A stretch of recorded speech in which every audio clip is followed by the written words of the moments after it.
ඔබ සැමට තෙරුවන් සරණයි.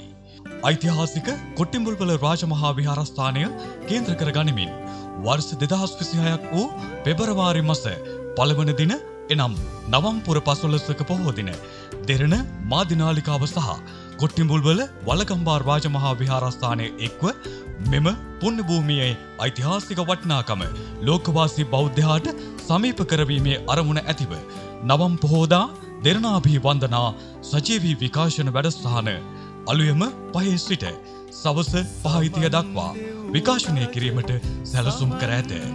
මෙහිදී විචිත්‍ර ධර්මදේශකයාණන් වහන්සේලාගේ ධර්මදේශනා, කාව්‍යමය ධර්මදේශනා, ධර්ම සාකච්ඡා ශ්‍රවණය කිරීමට පින්වතුන්ලාට අවකාශය හිමි වේ.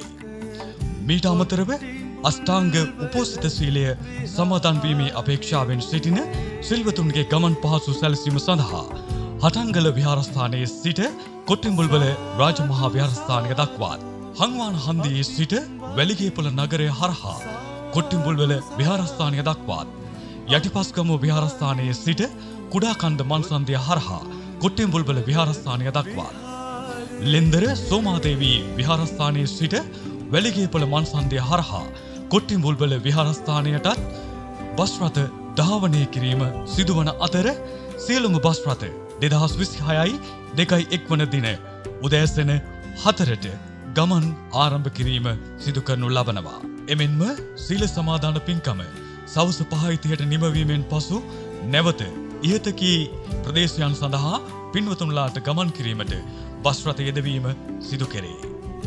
2026යි 2.1 වන දින නවම් පොහෝ දින වැලිගපල කොට්ටිඹුල්වල රාජමහා විහාරස්ථානයේ සිදු කරන මෙම පින්සාර වැඩසටහනට පින් සිතින් එක්කාසු වන්නට ප්‍රදේශවාසී ඔබ සැමට කෙරෙන ගෞරවනීය පින්බර ආරාධනාවයි මේ. ඔබ සැමට තෙරුවන් සරණයි. කොට්ටිඹුල්වල විහාරේ